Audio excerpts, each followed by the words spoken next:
Hello students, welcome back to your own channel.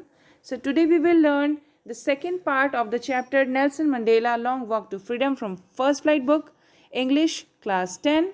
So let's start without any delay. बिना किसी देरी के चलते हैं सीधा वीडियो की तरफ. एक और बात, स्टार्ट करने से पहले आप लोगों को प्रीवियस वीडियो ज़रूर देख लेना चाहिए क्योंकि फर्स्ट पार्ट में अब तक की एक्सप्लेनेशन है और अगर आप वो नहीं देखेंगे तो ये वाली वीडियो आपको समझ में नहीं आने वाली. So please do not delay and just watch the first video previously. Description में आपको लिंक दिख जाएगा. यहाँ तक हमने देखा कि उन्होंने कुछ पैट्रियट्स के नाम बताए कि Oliver Tambos, Walter Sisulu, Chief Luthuli, Yusuf Dadoo, Bram Fischers, Robert Sobukwe. इनके नाम के आगे उन्होंने द लगाया है और एस लगाकर प्लूरल शो किया है. सो दैट मीन्स कि he is trying to tell us that the means कि they are the symbols the world or the black people are getting inspirations from. So they are such special people. So इसलिए उन्होंने ऐसा किया है. Now he says कि men of such extraordinary courage, wisdom and generosity that their like may never be known again. So here Mandela says कि ये जो patriots हैं ये ऐसे पुरुष थे जो कि एक्स्ट्रा ऑर्डिनरी करेज यानी कि एक अद्भुत साहस, विजडम है ना, अद्भुत विजडम, अद्भुत बुद्धिमानी एंड जेनरसिटी, उदारता, यानी ऐसे साहस, बुद्धिमानी और उदार पुरुष शायद ही पहले कभी हुए. Perhaps it requires such depths of operation to create such heights of character. यहाँ पर बहुत ही मार्मिक बात कही है इन्होंने कि शायद बड़ी गहरी उत्पीड़न, बहुत ही ज़्यादा उत्पीड़न और अत्याचार की ज़रूरत होगी तब कहीं जाकर ऐसे महान चरित्र का निर्माण हुआ होगा. बच्चों, ऑपरेशन मीन्स मैंने बताया है अत्याचार या उत्पीड़न होता है. चलिए आगे पढ़ते हैं. My country is rich in the minerals and gems that lie beneath its soil but I have always known that its greatest wealth is its people, finer and truer than the purest diamonds. Mandela यहाँ पर कहते हैं कि मेरा जो देश है, जो मेरी कंट्री है साउथ अफ्रीका, वो काफ़ी रिच है यहाँ के मिनरल्स में, खनिज में, एंड जेम्स में भी. वहाँ पे ऑब्वियसली जेम्स यानी रत्नों का भी भंडार है. That lie beneath its soil यानी कि ये जो धरती के नीचे है, ठीक है. ऑब्वियसली मिनरल्स और जेम्स कहाँ मिलते हैं? इनसाइड द अर्थ, धरती के अंदर. तो ये कहना चाहते हैं कि बट लेकिन आई हैव ऑलवेज नोन, मैं हमेशा से ये जानता रहा हूँ और ये बता भी रहे मैं कि यहाँ की जो ग्रेटेस्ट वेल्थ है, जो सबसे बड़ा धन संपत्ति है, वो यहाँ के लोग हैं. और वो फाइनर एंड ट्रूअर, अच्छे भी और सच्चे भी. यहाँ पर फाइनर और ट्रूअर ये दोनों कंपैरेटिव डिग्रीज हैं. तो ये कंपेयर कर रहे हैं इनको किससे? जेम्स से और मिनरल्स, मतलब बहुत ही एक्सपेंसिव मिनरल्स और जेम्स से कंपेयर कर रहे हैं ये. It is from these comrades in the struggle that I learned the meaning of courage. यही वो साथी थे. कॉमरेड्स का मीनिंग होता है साथी, कंपेनियनशिप जिससे मिले आपको. ये वही कॉमरेड्स थे, ये वही लोग थे जिनके कारण मैंने साहस की परिभाषा सीखी, मैंने भी साहस की अवधारणा को समझा. Time and again I have scene men and women risk and give their lives for an idea. यहाँ पर टाइम एंड अगेन का मतलब होता है कि बार बार, हमेशा ही बार बार मैंने लोगों को, मेन एंड वुमेन, औरत और मर्द दोनों को ही अपनी ज़िंदगी को रिस्क करते हुए देखा एक आइडिया के लिए, एक आदर्श के लिए. मतलब ऐसे से वो भी सीखते थे, इन लोगों से वो भी सीखते थे कि अपने जीवन के लिए एक आदर्श चुनो और उसके लिए अपनी ज़िंदगी को भी जोखिम में डाल दो. I have seen men stand up to attacks and torture without breaking, showing a strength and resilience that defies the imagination. वो कहते हैं कि मैंने लोगों को खड़े होकर, बिल्कुल फर्म खड़े होकर के अटैक्स और टॉर्चर्स को बर्दाश्त करते हुए देखा है, बिना टूटे. यानी ना एक नाम मात्र भी, लेश मात्र भी उनके चेहरे पर शिकन नहीं होती थी. वो खड़े होकर सारी क्रूरता को झेल जाते थे एक ऐसा स्ट्रेंथ, एक ऐसी मजबूती के साथ. और रेजिलियंस का मतलब होता है कि ability to deal any kind of hardship, कितनी भी बुरी से बुरी त्रासदी हो उसको भी झेल जाने की शक्ति. तो ऐसी पावर, ऐसी रेजिलियंस जो कि डिफाइज, जो हराती है किसको? इमेजिनेशन को भी. मतलब कि ऐसा कोई इमेजिनेट भी नहीं कर सकता. I learn that courage was not the absence of fear but Triumph over it. मैंने ये सीखा कि जो साहसी लोग होते हैं, ऐसा नहीं है कि वो डरते नहीं हैं, है ना। करेजियस होने का मतलब ये नहीं है कि आप फेयरलेस हैं, आपके अंदर डर नहीं है, लेकिन डर के ऊपर जीत को कहते हैं करेज। यानी जब डर भी हो लेकिन आप उसके ऊपर से भी जीत करके निकल जाओ, तो ट्रियम्फ का मतलब होती है जीत, है ना। Now the brave man is not he who does not feel afraid. बहादुर वो नहीं है जो डरता नहीं है, but he who conquers that fear. लेकिन वो बहादुर है जो कि उस डर के ऊपर जीत हासिल कर लेता है। कंक्योर्स का मतलब भी जीत होता है। No one is born hating another person. कोई भी बच्चा जन्म नहीं लेता है और जन्म लेते ही किसी को नफरत नहीं करने लेता। ऐसा कभी होता है क्या कि न्यू बॉर्न बेबी जो होते हैं वो किसी से नफरत करते हुए जन्म ले? No. So no one is born hating another person. कोई दूसरे पर्सन से नफरत करते हुआ जन्म नहीं लेता because of the colour of his skin, मतलब अपने स्किन के कलर के रिगार्ड में, और हिज बैकग्राउंड या फिर बैकग्राउंड के रिगार्ड में, या फिर रिलीजन या धर्म। मतलब कि जब बच्चा वो ये कहना चाहते हैं कि जब बच्चा जन्म लेता है तो वो काफ़ी अबोध होता है। He is very innocent and he doesn't know about what is racism और रिलीजन, है ना, या फिर फैमिली बैकग्राउंड, मैं कहाँ जन्म, उसको ये सब ब्लैंक होता है, बिल्कुल नहीं। तो ये कहाँ से सीखते हैं लोग? People must learn to hate and if they can learn to hate they can be taught to love, for love comes more naturally to the human heart that its opposite. इनका कहने का मतलब है कि अगर ऐसा नहीं है तो ऑब्वियसली इन्हें सिखाया जाता है, ये अपने आसपास से सीखते हैं। और यदि अगर ऐसा है कि इन्वायरमेंट से लोग नफ़रत करना सीख लेते हैं तो प्यार करना भी सीख सकते हैं। और यहाँ पर ये कहते हैं कि लव कम्स मोर नेचुरली, मतलब ये तो प्रकृति में है, nature gives us love only. तो ये तो और ज़्यादा आसान हो जाएगा कि लव करना इंसान सीखे, है ना। ह्यूमन हार्ट को प्यार करना सिखाना बहुत मुश्किल नहीं है। देन इट्स अपोजिट, जबकि इस अपोजिट मतलब कि लव का अपोजिट क्या है? हेट, जबकि नफरत करना मुश्किल होता है सिखाना। Even in the grimmest times in prison when my comrades and I were pushed to our limits, I would see a glimmer of humanity in one of the guards. कह रहे हैं कि जबकि मैंने ये बात कह रहे हैं नफ़रत और प्यार की, तो इवन जबकि ग्रीमेस्ट टाइम्स जब ये गुजार रहे थे प्रिजन में, ग्रीमेस्ट का मतलब सैडेस्ट टाइम इन प्रिजन, अपने साथियों के साथ, अपने कॉमरेड साथियों के साथ ये जब जेल में बंद थे और दुख भरे टाइम बिता रहे थे, तो वहाँ पर भी इनको इनके लिमिट तक पुश किया जाता, यानी बहुत टॉर्चर किया जाता था। और वहाँ भी इन्होंने क्या देखा? I would see a glimmer of humanity, यानी इंसानियत की एक झलक देखी एक गार्ड के अंदर। उसमें से एक गार्ड था ऐसा जेल का जिसके अंदर इन्होंने इंसानियत की एक झलक देखी। तो ये कहते हैं कि perhaps just for a second, शायद सिर्फ एक ही सेकेंड के लिए, but it was enough to reassure me, लेकिन वो एक सेकेंड का जो अच्छाई उसके अंदर दिखी मुझे, वो काफ़ी थी मुझे रीअश्योर करने के लिए। यानी कि ये उस टॉर्चर से अपने इरादे से डिग रहे थे, है ना, लेकिन उस बंदे की एक छोटी सी एक ग्लिमर से, एक छोटी सी झलक से, जो कि ह्यूमैनिटी की झलक थी उसके अंदर, वो देखने के बाद ये काफ़ी रीअश्योर हो गए दोबारा से अपने, यानी इनके इरादे दोबारा से फिर से मजबूत हो गए, है ना।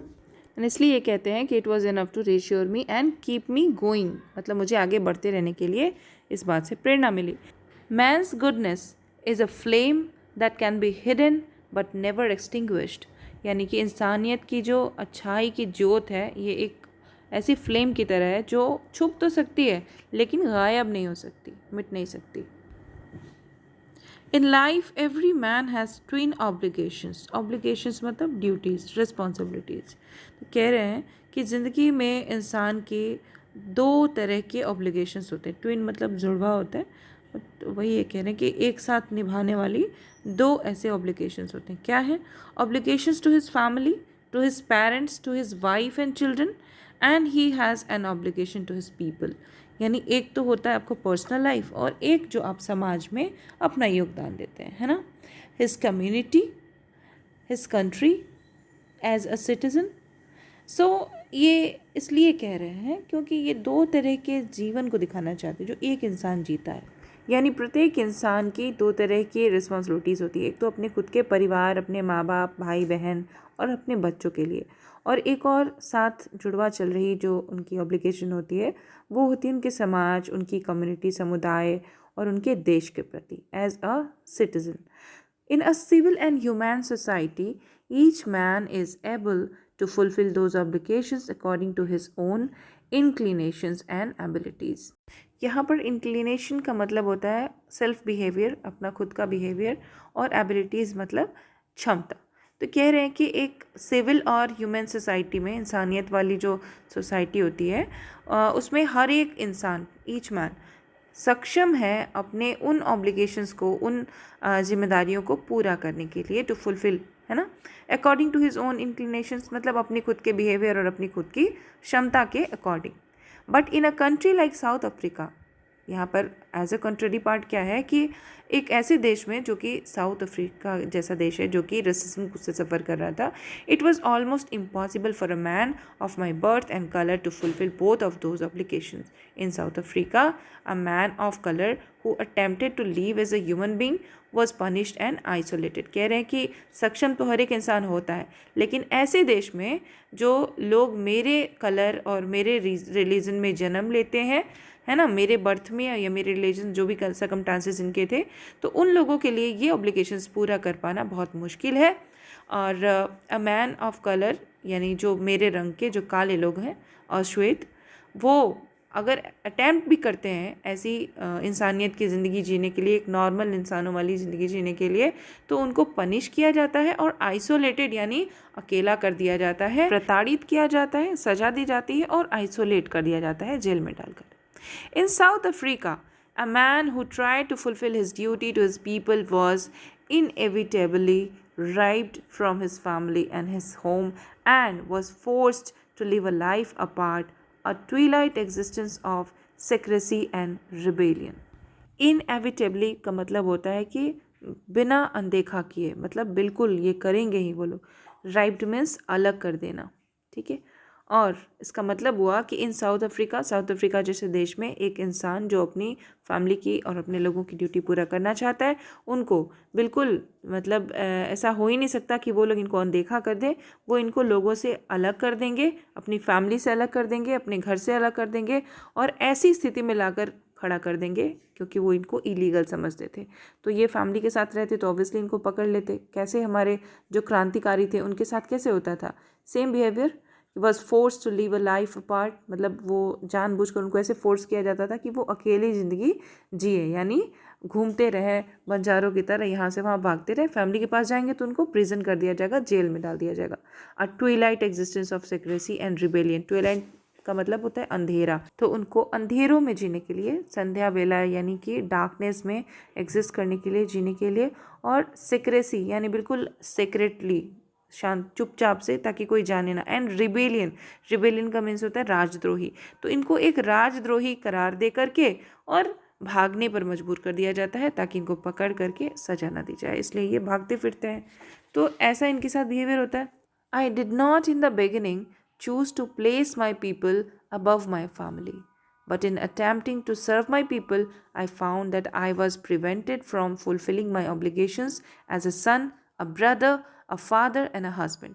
कह रहे कि स्टार्टिंग में तो मैंने अपने लोगों यानी पब्लिक यानी सामाजिक जिम्मेदारियों को उतना ऊपर नहीं रखा था जितना कि मैंने अपने परिवार को, यानी इस रेसिज्म के ख़िलाफ़ जो वो पब्लिक के साथ काम कर रहे थे, पीपल के साथ, अपने लोगों के साथ काम कर रहे थे, तब उनको ये एहसास हुआ कि अब ये प्रिवेंटेड हो चुके थे, यानी इनको रोक दिया जा रहा था। ऑब्वियसली जब आप ऐसा कुछ काम करोगे तो इलीगल कहलाओगे, फिर ऑब्वियसली आप अपने घर परिवार की रक्षा नहीं कर सकते, उनके साथ टाइम नहीं बिता सकते, उनके लिए कुछ जो भी ज़रूरी जिम्मेदारियां हैं ये निभाने से ये रुक गए थे। और इसके रीज़न जो वाइट पीपल थे वो थे कि ये फुलफ़िल करने में अपनी जो भी ड्यूटीज़ थी, अपने एक बेटे के तौर पर, एक भाई के तौर पर, एक फादर के तौर पर और एक हस्बैंड के तौर पर, तो ये सारी ड्यूटीज़ ये नहीं निभा पा रहे थे। इनको तब ये पता चला।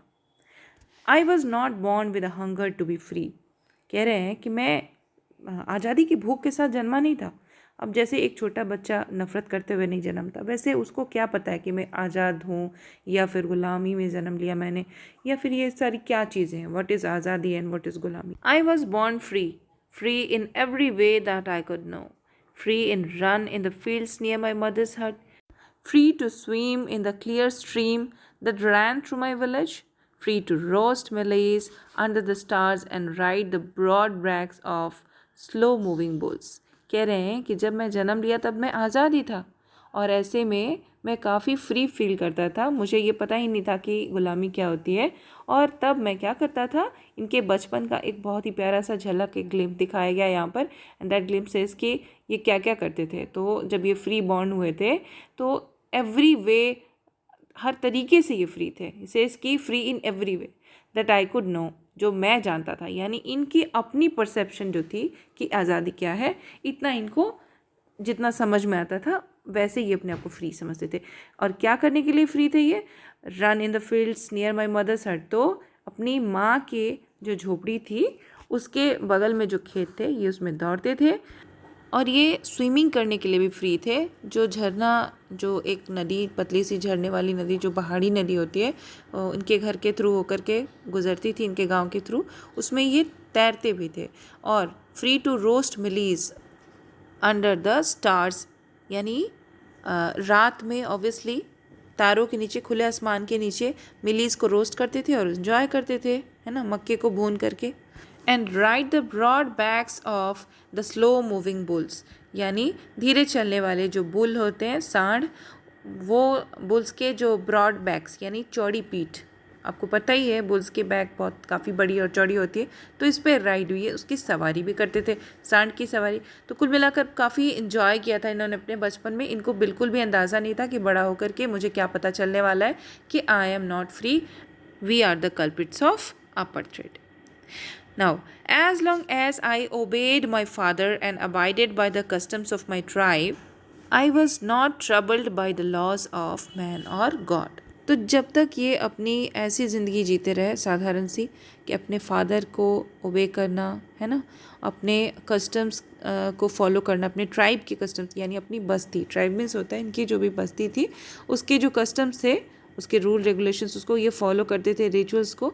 और I was not troubled by the laws of man और गॉड। और तब तक, जब तक ये करते रहे, इनको कोई परेशानी नहीं थी किसी भी इंसान या भगवान के किसी भी उनके द्वारा बनाए हुए कानून से। It was only when I began to learn that my boyhood freedom was an illusion, when I discovered as a young man that my freedom had already been taken from me, that I began to hunger for it. ये सिर्फ तब हुआ जब मैंने ये जाना, मुझे ये पता चला कि अब तक जिसे मैं आज़ादी समझ रहा था वो सिर्फ मेरा भ्रम है, और ये फ्रीडम, ये आज़ादी जो है ये ऑलरेडी मुझसे छीन ली गई है। और ये इनको कब पता चला? जब ये बड़े होने लगे थे, यंग होने लगे थे, है ना, और तब इनको आज़ादी की भूख स्टार्ट हुई। At first as a student I wanted freedom only for myself, the transitory freedom of being able to stay out at night, read what I pleased and go where I choose. कह रहे हैं कि सबसे पहले मुझे किस चीज़ की इच्छा थी? ऑब्वियसली जब बच्चे बड़े होते हैं तो उनको फ्रीडम चाहिए होता है, बाहर घूमने के लिए, दोस्तों के साथ टाइम स्पेंड करने के लिए, है ना। उन पे ज़्यादा लोग टोका टाकी करें उनको अच्छा नहीं लगता। तो ये वही कह रहे हैं कि सबसे पहले एक स्टूडेंट की तरह ये अपनी आज़ादी चाहते थे। मीन्स एक लिमिटेड जो इनकी ख्वाहिशें थी, जैसे ये सिर्फ अपने लिए फ्रीडम चाहते थे, जो ट्रांजिटरी का मतलब होता है कि टेम्परेरी, छोटी सी टेम्परेरी फ्रीडम, है ना। किस लिए? Being able to stay out at night, मतलब कि रात को घर से बाहर रुकने के लिए। रीड व्हाट आई प्लीज्ड, जो मैं चाहूँ वो मैं पढ़ सकूँ। And go where I choose, यहाँ जहाँ मैं जाना चाहूँ वहाँ मैं जा सकूँ। तो टीनेजर्स बच्चों को यही है ना कि आप कहीं फ्रीली घूम सको, बातें करो दोस्तों से, कुछ जो मन में आए पढ़ो, चीज़ों को जानो और समझो। सो ये सारी एडोलेसेंस वाली इनके अंदर जो गुण थे, ये बहुत लिमिटेड फ्रीडम चाहते थे अपने लिए। तो ये ऐसा कह रहे हैं कि तब तक मुझे सिर्फ इतना ही चाहिए था, है ना। Later, as a young man in Johannesburg, I yearned for the basic and honorable freedoms of achieving my potential, of earning my keep, of marrying and having a family, the freedom not to be obstructed in a lawful life. यानी इसके बाद जब वो जॉनसनबर्ग चले गए तो वहाँ पर वो बड़े हो चुके थे, यंग मैन हो चुके। तो यहाँ पे इनको किस चीज़ की इच्छा हुई? यर्न का मतलब होता है यर्निंग करना किसी चीज़ के लिए, डिज़ायर रखना, वांटेड, है ना। तो ही वांटेड कि उनको जो बेसिक और ऑनरेबल फ्रीडम्स हैं, एक ह्यूमन को जो चाहिए होती है अपनी फैमिली बनाने के लिए, अचीविंग माई पोटेंशियल, जो वो सक्षम है जिस चीज़ में उसको अचीव कर सके, यानी अपने करियर को बनाए, एंड अर्निंग माई कीप, जो रोज़ी रोटी, कीप का मतलब होता है रोज़ी रोटी, तो अपनी रोज़ी रोटी भी अच्छे से कमा सके, और मैरिंग, शादी करना, एक फैमिली बनाना, और वो आज़ादी जिसमें एक लॉफुल ज़िंदगी ये जीना चाहते थे, वैसी आज़ादी इनको चाहिए थी कि एक बहुत अच्छी लॉफुल ज़िंदगी, मीन्स ये कानून तोड़ना नहीं चाहते थे, ये अपने लिए एक आराम की लाइफ चाहते थे. But then I slowly saw that not only was I not free but my brothers and sisters were not free. यानी तब इनको पता चला धीरे धीरे कि सिर्फ मैं ही नहीं था जो आज़ाद नहीं था, बल्कि मेरे भाई बहन सभी आज़ाद नहीं थे, सभी गुलाम थे. आई सॉ, मैंने देखा, that it was not just my freedom that was curtailed, but the freedom of every one who looked like I did. अब देखिए कितनी मार्मिक बात कही है इन्होंने कि जब ये बड़े हो गए, यंग हो गए, शादी करना चाहते थे, तब इनको ये धीरे धीरे पता चलता है कि इनके जो भाई बहन हैं, जो इनके कलर के लोग हैं, ऑब्वियसली जो ब्लैक पीपल हैं, वो भी, उनकी भी आज़ादी कर्टेल्ड है, यानी बहुत सीमित है. कर्टेल का मतलब होता है बहुत छोटी, काट दी गई, जिसको छोटा कर दिया गया, रिड्यूस कर दिया गया. और इनके जैसे दिखने वाले सभी लोगों के साथ यही सिचुएशन थी. ये तब इनको रियलाइज़ हुआ.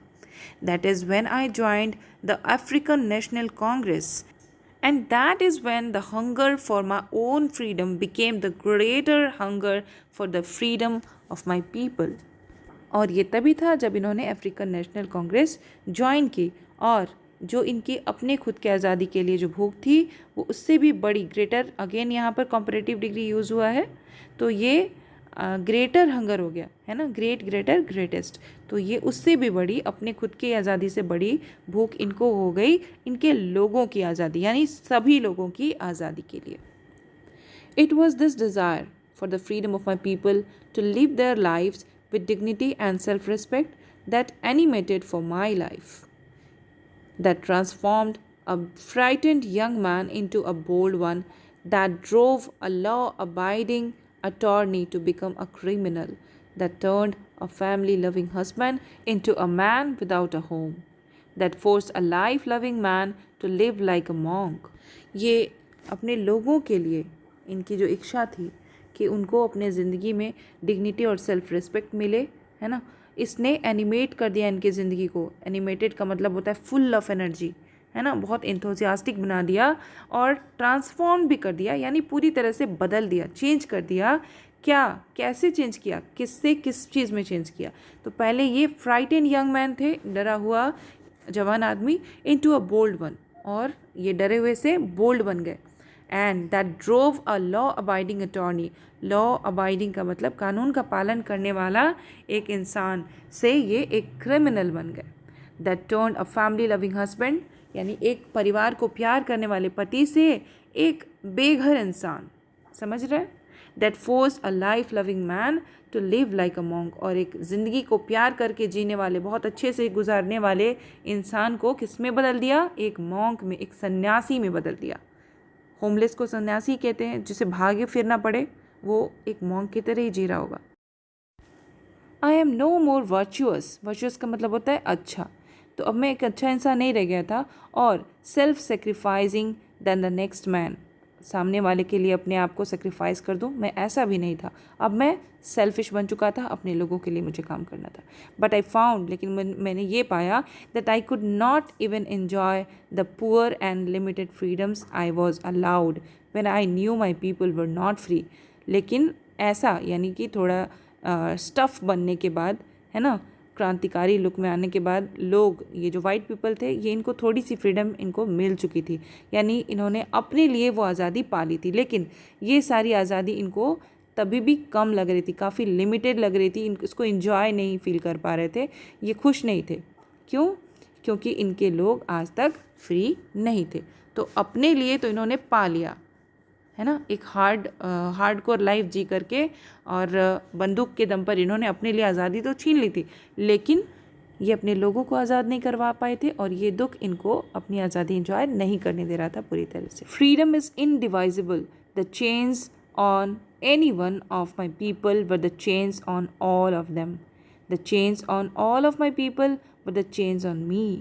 कह रहे हैं कि फ्रीडम जो है ये इनडिविजिबल है, इसको डिवाइड नहीं किया जा सकता, सबको मिलना चाहिए.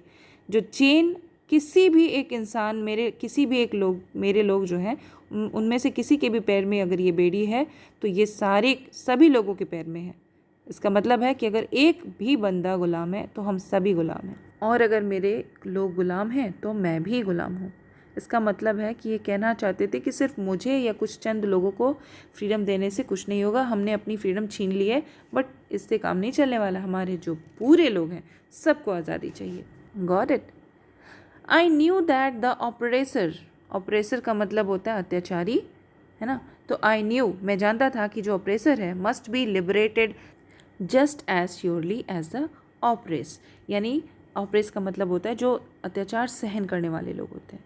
तो ये क्या कह रहे हैं कि जो अत्याचार करने वाले जो लोग हैं ना उनको भी आज़ादी चाहिए, जो अत्याचार सहने वाले हैं उनकी तरह। अब समझिएगा, a man who takes away another man's freedom is a prisoner of hatred. जो इंसान दूसरे की आज़ादी छीनते हैं वो क्या होते हैं? प्रिजनर ऑफ हेट्रेड, यानी नफ़रत के प्रिजनर होते हैं, नफ़रत के कैदी होते हैं। He is locked behind the bars of prejudice, और वो नफ़रत के अंदर बंद है, लोगों की नफ़रत वाली भावनाओं के अंदर लॉक्ड है। एंड नैरो माइंडेडनेस, यानी कि बहुत ही संकीर्ण सोच वाले हैं, तो इस छोटी सोच से भी उन्हें आज़ादी चाहिए। आई am not truly free if I am taking away someone's else freedom. मैं सचमुच में आज़ाद नहीं हूँ अगर मैं किसी और की आज़ादी छीन रहा हूँ। Just as surely as I am not free when my freedom is taken from me. बिल्कुल वैसे ही जैसे मैं फ्री नहीं हूँ जैसे कि मुझसे मेरी आज़ादी जब छीन ली जाती है। यानी हम दोनों इकट्ठे ही कैदी हैं, हम दोनों इकट्ठे ही गुलाम हैं, हम लोग आज़ाद नहीं हैं। The oppressed and the oppressor alike are robbed of their humanity. जो ऑपरेस्ड हैं यानी जो पीड़ित लोग हैं, एंड जो पीड़ा देने वाले हैं, ये दोनों एक जैसे ही इंसानियत के कमी के अंदर, रॉब्ड ऑफ देयर ह्यूमैनिटी यानी इन दोनों के अंदर इंसानियत लुट गई है, इंसानियत बची ही नहीं है। ये दोनों एक जैसे ही हैं और ये दोनों गुलाम हैं, यानी जिसके अंदर इंसानियत है उनकी आज़ादी छीन करके उनको गुलाम बना दिया गया है ना, उनको बर्दाश्त करने पर मजबूर किया गया है। तो ऑब्वियसली वो भी इंसानियत की कमी से जूझ रहे हैं, और जो लोग दूसरों को प्रताड़ित कर रहे हैं उनकी भी भावनाएं बहुत छोटी हैं, बहुत संकीर्ण हैं, लोगों की नफ़रत के जेल में वो बंद है। तो इन दोनों को एक साथ इकट्ठे आज़ाद होने की ज़रूरत है, ऐसा उन्होंने कहा है यहाँ पर। So this is a very beautiful and inspiring story of mister Nelson Mandela. तो आई होप आपको ये स्टोरी पसंद आई होगी और एक्सप्लेनेशन समझ में आया होगा। कहीं पर कोई भी प्रॉब्लम है you can write me in the comment section, I will answer you there. कोई भी प्रॉब्लम हो please feel free to write me in the comment section. And मेरा इतना तो हक बनता है कि आप लोग इस वीडियो को लाइक करें, चैनल को सब्सक्राइब नहीं किया है तो प्लीज़ सब्सक्राइब कीजिए एंड कीप मोटिवेटिंग मी। बहुत लोगों ने मुझे बहुत प्यार दिया है और अच्छे अच्छे कमेंट्स किए हैं, और भी अच्छे अच्छे कमेंट्स कीजिएगा so that I could feel very related. And comment section में आपको जो कुछ भी पूछना है you can write out there, and soon I will start asking questions and the first right answers will be pinned in the comment section. So अभी के लिए good bye, tata, take care, eat healthy, stay wealthy, bye bye. Audio Jungle।